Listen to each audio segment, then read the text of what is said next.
আসসালামু আলাইকুম। সবাই কেমন আছেন? আশা করি সবাই ভালো আছেন।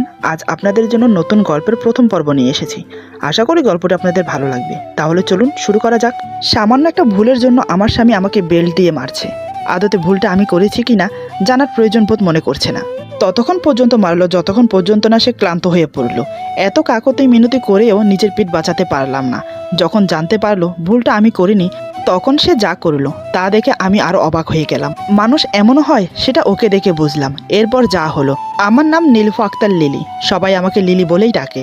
ফ্যামিলিতে মা বাবা 4 ভাই আর আমি আছি। বাবা ব্যাংকে চাকরি করতেন, এখন আর করে না। 4 ভাই পড়াশোনা কমপ্লিট করে নিজস্ব বিজনেস দাঁড় করিয়েছে। 2 ভাই বিয়ে করেছে, আলহামদুলিল্লাহ 2 ভাবি খুব ভালো। এখনও আমাদের ফ্যামিলিকে নিজের ফ্যামিলির মতো আগলে রেখেছে। কারোর মনে কখনো আলাদা হওয়ার চিন্তাভাবনা আসেনি। আমাকে নিজের বোনের মতো স্নেহ করে। 4 ভাইয়ের 1 বোন, তাই সবার আদরের আমি। আমি এবার অনার্স ফার্স্ট ইয়ারের ছাত্রী। লেখাপড়ায় মোটামুটি ভালো, দেখতে অপূর্ব সুন্দরী, শরীরের গঠন আকর্ষণীয়, অঙ্গে অঙ্গে যেন যৌবন ঠিকরিয়ে বেরিয়ে আসছে। ছেলেদের মাথা ঘুরিয়ে দেওয়ার মতো আকর্ষণীয় রূপ আমার।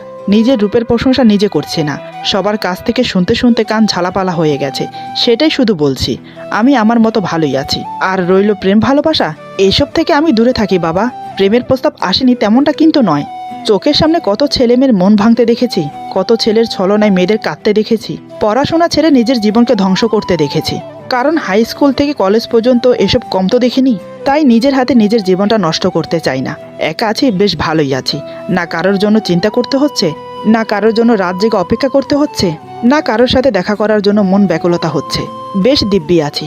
দেখতে দেখতে অনার্স ফার্স্ট ইয়ারের ফাইনাল পরীক্ষাটা হয়ে গেল। এখন রেজাল্ট জানা পর্যন্ত কলেজ বন্ধ, তাই বাড়িতেই আছি ভাবিদের সাথে আড্ডা দিয়ে। একদিন ঘটক এলো আমাদের বাড়িতে বাবার সাথে দেখা করতে। কিসের দরকার জানি না। ড্রয়িং রুমে বসে তারা গল্প করছে। ঘটকটি একটা ছবি বের করে দেখান। বাবা ছবিটি হাতে নিয়ে ভালো করে খুঁটিয়ে খুঁটিয়ে দেখলেন। বাবার মুখে এক চিলকে হাসি খেলে গেল। তা দেখে ঘটক বেশ বুঝতে পারল ছবিটি বাবার পছন্দ হয়েছে। আমরা সবাই পর্দার আড়ালে দাঁড়িয়ে দেখছি। আমরা ভেবেছি সেজ ভাইয়ের জন্য মেয়ে দেখছে। ঘটক বলল, আপনার পছন্দ হয়েছে? বাবা একগাল হাসি দিয়ে বলে, বেশ পছন্দ হয়েছে। অদ্ভুত একটা আকর্ষণ লুকিয়ে আছে ওর মুখে। তারপর তাদের মধ্যে আরো কিছুক্ষণ কথা হলো। একসময় নাস্তা খেয়ে ঘটক বিদায় হলো। ঘটক চলে যাওয়ার সাথে সাথে আমরা সবাই হুড়মুড়িয়ে বাবাকে ঘিরে ধরলাম। আমি, আমার 2 ভাবি আর মা। ভাইয়ারা তো সবাই অফিসে। মা ব্যস্ত হয়ে বলে, হ্যাঁ গো, ঘটকের সাথে কি কথা হলো? দেখলাম তোমাকে একটা ছবি দেখালো। তা মেয়েটা কেমন দেখতে? নাম কি? আবার কখন আসবে ঘটক? মায়ের এতটা ব্যস্ততা দেখে বাবা বলে, আরে তুমি শান্ত হয়ে বসো। ঘটক কোনো মেয়ের ছবি নিয়ে আসেনি, এসেছে একটা ছেলের ছবি নিয়ে। লিলির জন্য ছেলে দেখতে বলেছিলাম, তাই এসেছে ঘটক। এই কথা শুনে সবাই খুশি, একমাত্র আমি ছাড়া। এটা কি হলো? আমার জন্য ছেলে দেখেছে, কিন্তু কেন? আমি তো এত তাড়াতাড়ি বিয়ে করব না। আমি তো আরও পড়তে চাই। আমি বাবার মুখে একথা শোনার সাথে সাথে দৌড়ে নিজের রুমে চলে গেলাম। আমার চলে যাওয়া দেখে সবাই হাসছে। ওরা ভেবেছে আমি লজ্জা পেয়ে চলে গেছি। আসলে তা না, আমার জন্য ছেলে দেখেছে, অথচ আমাকে একটিবার বলল না। অভিমান হলো বাবার প্রতি। আমি চলে আসার পর বড় ভাবি বাবাকে বলে, কই বাবা, ছেলেটার ছবি দেখি। যদি আমাদের পছন্দ হয় তবে এই বিয়ে হবে। বাবা বলে, ছেলে দেখতে দারুণ বৌমা, তোমাদের অবশ্যই পছন্দ হবে। ঠিক তাই হলো। ছেলেটার ছবি দেখে সবার পছন্দ হলো। 2 ভাবি মিলে বাবা থেকে ছবিটা নিয়ে আমার রুমে আসে। দেখে আমি আনমনা হয়ে শুয়ে আছি। ভাবিরা আমার পাশে এসে বসে। বড় ভাবি বলে, কি ননদিনী, বিয়ের কথা শুনে বুঝি লজ্জা পাচ্ছ? আমি বললাম, মোটেই না। আমি এত তাড়াতাড়ি বিয়ে করতে চাই না, আমি আরও পড়তে চাই। ভাবি বলে, বেশ তো, বিয়ের পরে না হয় পড়বে। দেখো, এমন ছেলে হাতছাড়া করা ঠিক হবে না। ছেলেটা দেখতে দারুণ।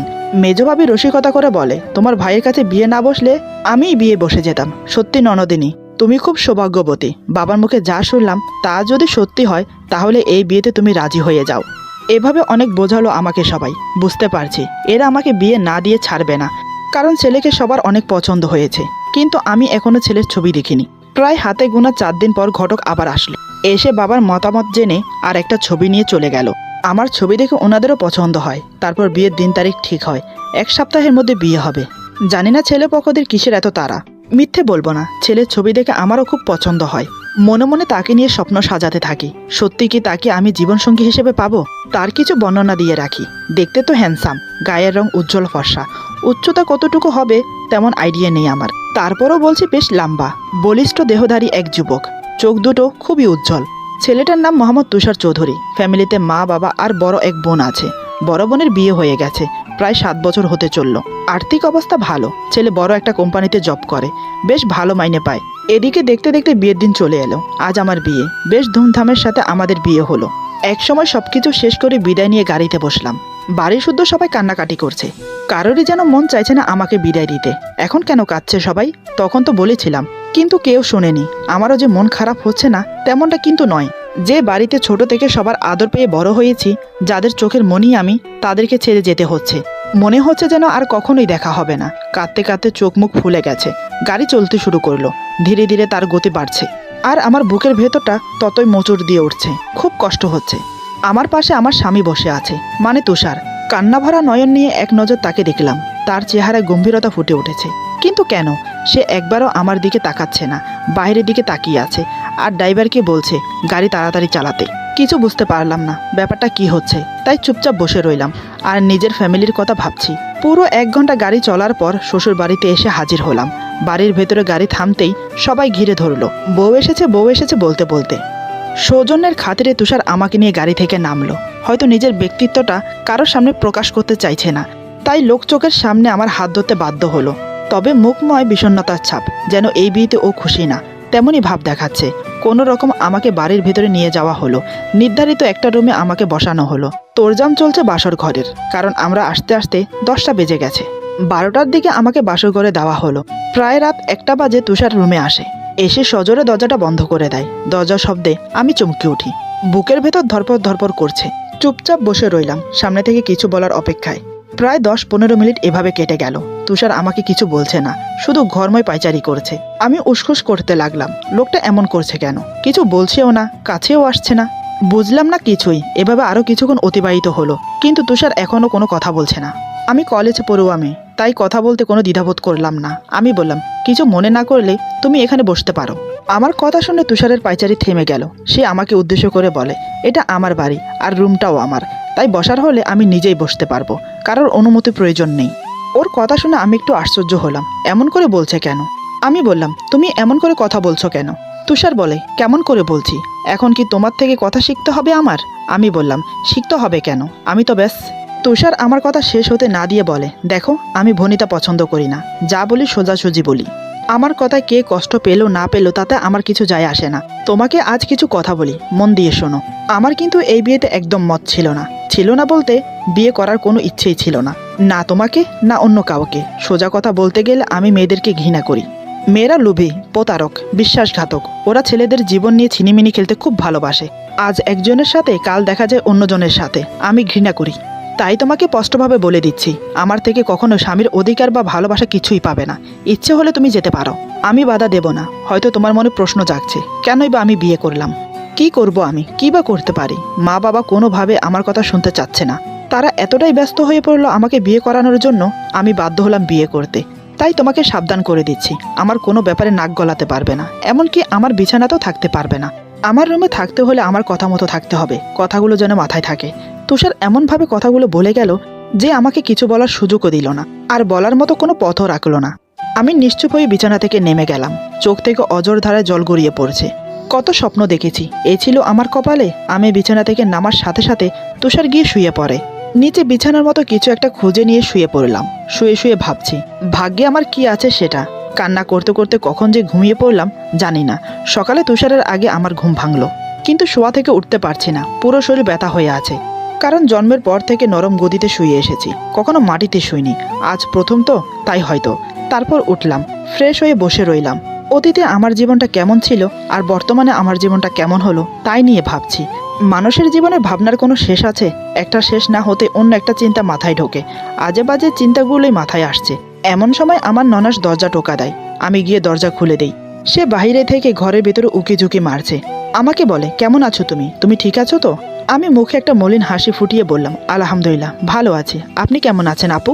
আমার ননাস বলে, আমি তো ভালো আছি, কিন্তু যতটা কনফিডেন্সের সাথে তুমি বলছো ভালো আছো, তোমার চোখ মুখ দেখে কিন্তু তা মনে হচ্ছে না। সব কিছু ঠিক আছে তো? দেখো, আমার কাছে কিছু লুকাবে না। আমার ভাই রাতে তোমাকে কিছু বলেছে কি? আমি কিছু না বলে মাথা নিচু করে রইলাম, কারণ আমি চাইছি না আমাদের মাঝে কি হচ্ছে কাউকে কিছু বলতে। বলে লাভ কি? তাই চুপচাপ থাকাটাই বেটার। আমাকে চুপ দেখে আপু বলে, বুঝতে পেরেছি, তুমি কিছু বলবে না। না বলতে চাইলে আমিও জোর করব না, কারণ আমিও একজন বিবাহিতা নারী, সব কিছু বোঝার অভিজ্ঞতা আমারও আছে। তবে আমি আমার ভাইয়ের হয়ে তোমার কাছে ক্ষমা চাইছি। আমি ওনার হাত ধরে বললাম, ছি আপু, আপনি কেন ক্ষমা চাইবেন? এমন কিছুই হয়নি যার জন্য আপনি আমার কাছে ক্ষমা চাইবেন। আপনি অনেক ভালো আপু। আপু বলে, আমি কতটা ভালো জানি না, তবে তুমি অনেক ভালো। আমার ভাইটা একটু রাগী বটে, কিন্তু খারাপ না, আর একটু গম্ভীর টাইপের। আস্তে আস্তে ওর সাথে থাকতে থাকতে তুমি সব বুঝে যাবে। তবে আমার অনুরোধ, ও যাই করুক না কেন, যাই বলুক না কেন, তুমি কিন্তু হাল ছাড়বে না। জয়ের হাসি কিন্তু তোমার মুখেই দেখতে চাই। আমি বললাম, আপু, আপনি কখন থেকে বাইরে দাঁড়িয়ে আছেন? সব কিছু পরে দেখা যাবে, আপনি ভিতরে আসুন। আপু বলে, দেখো, আমি কি বোকা, এসেছি তোমাকে নাস্তা খেতে ডাকতে, তা না করে তোমার সাথে গল্প জুড়ে দিয়েছি। এখন চলো নাস্তা করবে। এই বলে আপু আমার হাত চেপে ধরে টেনে টেনে নিয়ে গেল। তারপর সবার সাথে বসে নাস্তা করলাম। সবাই বলতে মেহমানরা সবাই চলে গেছে। বাড়িতে আমার শ্বশুর শাশুড়ি, আপু, তার হাজবেন্ড আর তার 2 বাচ্চা। আপুর 2 ছেলে মেয়ে। মেয়েটা বড়, বয়স 6 বছর, আর ছেলেটা ছোট, বয়স 4 বছর। ভারী মিষ্টি দেখতে, নামগুলো আরও মিষ্টি, আরিয়ান আরিয়ানা মিলিয়ে রেখেছে।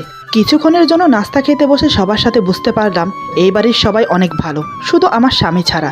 তার স্বভাব তো কাল রাতে আপনারা দেখলেন, নাকের আগায় সবসময় রাগ নিয়ে থাকে। নিজেই যা বকার বকে গেল কাল রাত্রে। আমাকে একটা কথা বলার সুযোগ দিল না। কেমন অদ্ভুত মানুষ রে বাবা। এসব নানান কথা ভাবতে ভাবতে নাস্তা খেয়ে রুমে চলে এলাম। তুষার তখনও ঘুমাচ্ছে। ঘড়ির দিকে তাকিয়ে দেখি 11টা বাজে। আমি আবার চোখ ঘুরিয়ে তুষারের দিকে তাকালাম। অদ্ভুত একটা মায়া খেলা করছে ওর মুখে। দেখে দেখে মন ভরছে না। আমার বরটা সত্যিই অনেক সুন্দর, আমার নজর না লেগে যায়। আমি যেন ওর প্রেমে পড়ে গেছি। হঠাৎ তুষার নড়ে চড়ে ওঠে, তার মানে ওর ঘুম ভাঙছে। আমি তৎক্ষণাৎ নিজের চোখ সরিয়ে অন্যদিকে ফিরিয়ে নিলাম। এমন ভাব করে রইলাম যেন আমি কিছুই দেখছি না। তুষার চোখ খুলে উঠে বসে, তারপর পাশে থাকা টি টেবিল থেকে ওর চশমাটা উঠিয়ে নেয়। আগে বলা হয়নি, তুষার চশমা পরে, সোনালি ফ্রেমের চশমা। কি বলবো, চশমার কারণে ওর মুখের আকর্ষণ আরও ফুটে ওঠে। আলাদা একটা গাম্ভীর্য ফুটে ওঠে ওর মুখে। যখন চশমাটা নিচে নেমে নাকের কাছে চলে আসে, তখন সে শাহাদাত আঙ্গুল ঠেকিয়ে আবার সেটাকে উপরে তুলে দেয়। তখন না শুধু চেয়ে থাকতে মন চায়। আমার কাছে তখন খুব ভালো লাগে। নিশ্চয়ই আপনারা ভাবছেন কাল রাতে বিয়ে হয়েছে আমার, আজ এত কিছু জানলাম কি করে? কারণ কাল রাত্রে যখন ও আমাকে কথাগুলো বলছিল, তখন আমি ওর দিকে একদৃষ্টে তাকিয়েছিলাম। তখনই খেয়াল করেছিলাম বারবার চশমাটাকে উঠাচ্ছে। আমাকে হয়তো সবাই পাগল ভাববে, কারণ যে স্বামী স্ত্রী হিসেবে মেনে নেয়নি তার সৌন্দর্যের এত কেন প্রশংসা করছি। আসলে সত্যি বলতে ও খুবই সুন্দর, তাই আর কি। প্রশংসা না করে পারছি না। তুষার চশমা পরে আমার দিকে কিছুক্ষণ তাকিয়ে থাকে। হয়তো এর আগে ভালো করে আমাকে দেখেনি। কিছুক্ষণ তাকিয়ে থেকে উঠে ফ্রেশ হতে চলে গেল। এটা কি হলো? আমি কি দেখার জিনিস শুধু, যে দেখে চলে গেল, একটি কথাও বলল না? আমি সেখানেই দাঁড়িয়ে রইলাম। কিছুক্ষণ পর তুষার ফ্রেশ হয়ে বেরিয়ে এলো, তারপর রেডি হয়ে নিল। মনে হয় কোথাও যাবে। কি মনে হতে আমাকে বলে গুড মর্নিং, তাও আবার গম্ভীর গলায়, যেন খুব কষ্ট হচ্ছে আমাকে গুড মর্নিং বলতে। এতক্ষণ পর্যন্ত খাম্বার মতো দাঁড়িয়ে রইলাম, চোখে পড়েনি, এখন বলছে গুড মর্নিং। কথাগুলো আমি মনে মনে ভাবছি। আমাকে চুপ দেখে তুষার বলে, কি হলো, কানে শুনতে পাও না নাকি? আমি মাথা নিচু করে বললাম, শুভ সকাল। তুষার বলে, সকালে নাস্তা হয়েছে?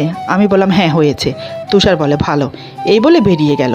তারপর নিচে গিয়ে নাস্তা খেয়ে কোথায় যেন বেরিয়ে গেল। বাড়ির কাজ করার জন্য লোক আছে, তাই আমাকে কোনো কাজে হাত লাগাতে হয় না। রুমে বসে আছি। দুপুরের দিকে তুষার ফিরে এলো। ফ্রেশ হয়ে সবাই একসাথে খেতে বসলাম। খাওয়া দাওয়া শেষ করে রুমে চলে এসেছি। তুষার বিছানায় হেলান দিয়ে বসে আছে, আমি দাঁড়িয়ে আছি। কিছুক্ষণ পর তুষার এক নজর আমার দিকে তাকিয়ে আবার চোখ সরিয়ে নেয়। এরপর আমাকে উদ্দেশ্য করে বলে, কি ব্যাপার, এভাবে সঙ্গের মতো দাঁড়িয়ে আছো কেন? বসো। ওর কথা শুনে আমি একটা চেয়ার টেনে বসলাম। তারপর দুজনেই চুপ, কেউ কোনো কথা বলছি না। আমার খুব জানতে ইচ্ছে করছিল কেন সে মেয়েদেরকে ঘৃণা করে, কি এমন ঘটেছিল। চিন্তা করছি জিজ্ঞেস করার, কিন্তু সাহস করতে পারছি না। তুষার বলে, কিছু কি বলার আছে? থাকলে বলে ফেলো। আমি হাঁ হয়ে ওর দিকে তাকিয়ে রইলাম। এ কি করে বুঝলো আমি কিছু বলতে চাই? আমি আমতা আমতা করে বললাম, মানে কয়েকটা প্রশ্ন ছিল, যদি কিছু মনে না করো তাহলে জিজ্ঞেস করতে পারি। তুষার বলে, যা কথা ছিল তা তো কাল রাতেই বলে দিয়েছি, আর কিছু বলার বাকি আছে বলে তো মনে হয় না। তারপরও শুনি, কি প্রশ্ন? আমি বললাম, কেন মেয়েদেরকে ঘৃণা করো? কি এমন হয়েছিল যার জন্য তুমি মেয়েদেরকে সহ করতে পারো না? তুষার বলে, হঠাৎ এ ব্যাপারে জানার ইচ্ছে জাগলো কেন? আমি বললাম, জানতে ইচ্ছে করছিল তাই। তুষার বলে, কিছু কিছু ঘটনা অতীত থাকাই ভালো, সেটাকে প্রকাশে আনার কোনো প্রয়োজন নেই। তাই নেক্সট টাইম এ ব্যাপারে আর কখনো জিজ্ঞেস করবে না। আমি বলতে বাধ্য নই। আমি বললাম, আমাদের মাঝে সম্পর্ক যেমনই হোক, একে অপরের ব্যাপারে জেনে রাখা ভালো। আচ্ছা, ব্যক্তিগত একটা প্রশ্ন করি, যদি কিছু মনে না করো। তুষার বলে, কি? আমি বললাম, তুমি কখনো প্রেম করেছো? তুষার আমার দিকে তাকিয়ে থাকে। এমনভাবে তাকিয়ে তাকে মনে হয় ওর চোখের দৃষ্টি দিয়ে আমাকে জ্বালিয়ে দেবে। আমি মাথা নিচু করে বললাম, সরি, হয়তো বেশি ব্যক্তিগত প্রশ্ন করে ফেলেছি। এই বলে উঠে বারান্দায় চলে গেলাম। গ্রিলের সাথে ঠেস মেরে দাঁড়িয়ে বাইরের দিকে তাকিয়ে আছি। মনটা খারাপ, তাই ফ্রেশ করার জন্য একটা গান ধরলাম। আমারও পরাণে যাহা চায় চাই গো, তুমি তাই তাই গো, আমারও পরাণে যাহা চায়। কিছুক্ষণ গান গিয়ে মনটা ফ্রেশ করলাম। আমি এরকমই, মন খারাপ হলে গান গাই। এভাবে রাগ অভিমানে বেশ কয়েকদিন কেটে গেল। একদিন রাতে ডিনার শেষ করে সবাই ঘুমিয়ে পড়লাম। আমাদের রুমে ডিম লাইট জ্বলে। হঠাৎ কি মনে হতে আমার ঘুম ভেঙে গেল। ডিম লাইটের আলোতে ঘড়ি দেখলাম, রাত তখন 2টো বাজে। আমি নিচে ঘুমাই, এমন সময় আমার চোখ গেল খাটের ওপর। তুষার ঘুমোচ্ছে অঘরে, তবে গায়ের উপর থেকে পাতলা কম্বলটা সরে গেছে। শীতের মৌসুম শুরু হয়েছে, সবে হালকা হালকা শীত পড়ছে। মনে মনে ভাবছি, নিশ্চয়ই ওর কাছে ঠান্ডা লাগছে। সে আমাকে যতই অবহেলা করুক, যতই ঘৃণা করুক, কিন্তু আমি তাকে ভালোবাসি, সম্মান করি। তাই ভাবলাম কম্বলটা গায়ের উপর তুলে দিয়ে আসি। যেমন ভাবা তেমন কাজ। আমি ধীরে ধীরে উঠে ওর কম্বল গায়ের উপর তুলে দিই। তারপর মাথার চুলে আলতো করে হাত বোলাই। তুষার নড়ে চড়ে ওঠে। আমি ভয়ে উঠে আসতে যাব, ঠিক তখনই তুষার আমার হাত ধরে টেনে বুকে জড়িয়ে নেয়। তারপর চোখ বন্ধ অবস্থায় বলে, জ্যোতি এসো না আমার বুকে, একটু আদর করি। এই বলে আমাকে শক্ত করে জড়িয়ে ধরে। আমার কপালে, আমার গালে কিস করতে থাকে। তারপর আমার চুলের গন্ধ পেয়ে বলে, কি মিষ্টি গন্ধ, মন মাতাল করে দেওয়া গন্ধ। এই বলে আমার ঠোঁটে ঠোঁট ডুবিয়ে দেয়। আমি তো স্তব্ধ হয়ে গেছি। ওর ছোঁয়া পেয়ে আমার খুশি হওয়ার কথা, কিন্তু তার জায়গায় আমার খুব কষ্ট হচ্ছে। কারণ সে আমাকে না, জ্যোতি নামের কাউকে মনে করে আমাকে জড়িয়ে ধরেছে। তাহলে সে কাউকে ভালোবাসে, তাহলে আমাকে কেন বিয়ে করলো? মা বাবাকে রাজি করিয়ে তাকে বিয়ে করতে পারতো। চোখ দিয়ে জল গড়িয়ে পড়ছে। কোনো রকম নিজেকে ছাড়িয়ে নিলাম ওর থেকে। তারপর নিচে এসে শুয়ে থাকি। চোখে আর ঘুম এলো না। বাকিটা রাত চোখের পানি ফেলে কাটালাম। সকালে ঘুম থেকে উঠে কিছু বললাম না। দুপুরে খাওয়া দাওয়ার পর যখন রুমে রেস্ট নিচ্ছি, তখন জিজ্ঞেস করলাম, আচ্ছা জ্যোতিকে? আমার মুখে এই নামটা শুনে তুষার সোজা হয়ে বসে। সে ভাবছে আমি এই নামটা জানলাম কি করে। কয়েক সেকেন্ড আমার দিকে তাকিয়ে রইল। তারপর স্বাভাবিক হয়ে বলে, আমার গার্লফ্রেন্ড ছিল। ছিল বলতে আগে ছিল, এখন নেই। বাট তুমি এই নাম জানলে কি করে? আমি বললাম, তোমার মুখে। কাল রাত ঘুমের মাঝে তুমি এই নাম ধরে ডাকছিলে। জানতে পারি কি সে কেন চলে গেছে? তুষার বলে, ওই প্রতারকের কথা আমি বলতে চাই না। আমার জীবনটা ধ্বংস করে দিয়ে গেছে। বেঁচে থাকার উম্মিদ পর্যন্ত ছিনিয়ে নিয়েছে। ও আমাকে ভালোবাসেনি, আমাকে নিজের হাতের পুতুল বানিয়ে খেলেছে। আমি ওকে অনেক ভালোবাসতাম, কিন্তু সে আমার ভালোবাসার বিনিময়ে ধোঁকা দিয়েছে। আমি ওর অস্তিত্ব মিটতে দেইনি। ওর একটা স্মৃতি আমার কাছে এখনও আছে, সেটাকে আমি আমার চোখের সামনে রাখি। ওটা আমার চোখে পড়লেই নিজের অতীত মনে পড়ে যায়। আমি চাই না ওর দেওয়া কষ্টগুলো ভুলে থাকতে। এই বলে উঠে গিয়ে ড্রেসিং টেবিলের উপর থেকে একটা তাজমহল বের করে। তারপর আমার চোখের সামনে ধরে বলে, এটা সে আমাকে দিয়েছিল, এটাকে আমি খুব যত্ন করে রেখেছি। আমি বললাম, খুব ভালোবাসো তাই না? তুষার বলে, খুব ভালোবাসি। যতটা না ঘৃণা করি তার চেয়ে বেশি ভালোবাসি। ভালোবাসাটা এমনই হয়, যে তোমাকে যতটা কষ্ট দেবে তুমি তাকে ততটা বেশি ভালোবাসবে। এই যে আমি আজ থেকে 5 বছর আগে ব্রেকআপ হয়েছে, কিন্তু এখনও ভুলতে পারিনি। মনে হয় না জীবনে কোনোদিন ভুলতে পারবো। একটা কথা মনে রেখো, এই জিনিসটা কখনো যেন না ভাঙে, সেদিকে যেন খেয়াল থাকে। এই বলে তুষার শুয়ে পড়ল। আজ ওর অফিস ছুটি, সপ্তাহে একদিন করে ছুটি পায়। সেদিন সারাদিন ঘুমিয়ে আর বন্ধুদের সাথে আড্ডা দিয়ে কাটায়। ওর কথাগুলো শুনে আমি খুব কষ্ট পেলাম। কেউ অতীতকে ভালোবেসে বর্তমান নষ্ট করছে, আর কেউ মনের অজান্তে ভালোবেসে কষ্ট পাচ্ছে। এটাই বিধির বিধান। এই কয়দিনে বেশ ভালোই বুঝতে পেরেছি তুষারকে আমি পাবো না। সে খুব শক্ত মনের মানুষ, মচকাবে তবে ভাঙবে না। আমি কি করব? কোনো একদিন ওর মনে নিজের জায়গা করতে পারবো সে আশায় থাকবো, নাকি চলে যাব? এই বিয়ে নিয়ে 2 ফ্যামিলি কত খুশি, কি করে তাদের মনে কষ্ট দেই। আপু বলেছিল, সহজে হাল ছাড়বি না, লেগে থাক, একদিন না একদিন তোর জয় হবে। সত্যি কি হবে? না, এভাবে চুপচাপ বসে থাকলে কিছুই হবে না। যে যেমন তার সাথে তেমন চলতে হবে। আমি চেয়ারে বসে বসে এসব ভাবছিলাম। ততক্ষণে তুষার ঘুমিয়ে পড়েছে। আমি ধীরে ধীরে ওর পাশে গিয়ে শুয়ে পড়ি। তুষার টের পায়নি, সে ঘুমে মগ্ন। 5টার দিকে যখন ঘুম থেকে ওঠে, তখন আমাকে পাশে রেখে একটু অবাক হয়। কিছুক্ষণ আমার দিকে তাকিয়ে থাকে আর মনে মনে ভাবে, মেয়েটার তো সাহস কম না। আমি না করা সত্ত্বেও আমার বিছানায় ঘুমোচ্ছে, তাও আবার আমার পাশে। এইসব ভেবে নিয়ে আমাকে ডাকে, এই ওঠো বলছি, তোমার সাহস কি করে হয় আমার পাশে ঘুমানোর? তোমাকে না বারণ করেছি আমার বিছানায় না ঘুমাতে? ওর ডাকে আমি উঠে বসি, তবে একটুও ভয় পাই না। আমি বললাম, তো কোথায় ঘুমাবো? তুষার বলে, এতদিন কোথায় ঘুমিয়েছিলে? আমি বললাম, নিচে। তুষার বলে, তাহলে এখনো নিচে ঘুমাবে? আমি বললাম, ও আমি পারবো না, মন চাইলে তুমি গিয়ে ঘুমাতে পারো। ওর মুখের উপর কথা বলছি দেখে খুব আশ্চর্য হলো, আর রাগও হতে লাগলো। সে আমাকে কিছু বলল না, আর আমাকেও বলার সুযোগ দিল না। হঠাৎ আমাকে একটা থাপ্পড় মেরে বসে। আমি তো জায়গায় থতমত খেয়ে যাই। তুষার রাগান্বিত হয়ে বলে, আমি সব কিছু সহ করতে পারি, কিন্তু আমার মুখে মুখে তর্ক করা একদম পছন্দ করি না। তুমি কাল না আসতে আজ আমার সাথে তর্ক করছো? তোমার সাহস তো কম না? আমি ওর থাপ্পড় খেয়ে চুপ রইলাম না। আমি বললাম, কাল না মাস হতে চললো এ বাসায় এসেছে। তুষার বলে, চুপ, আবার কথা বলছো?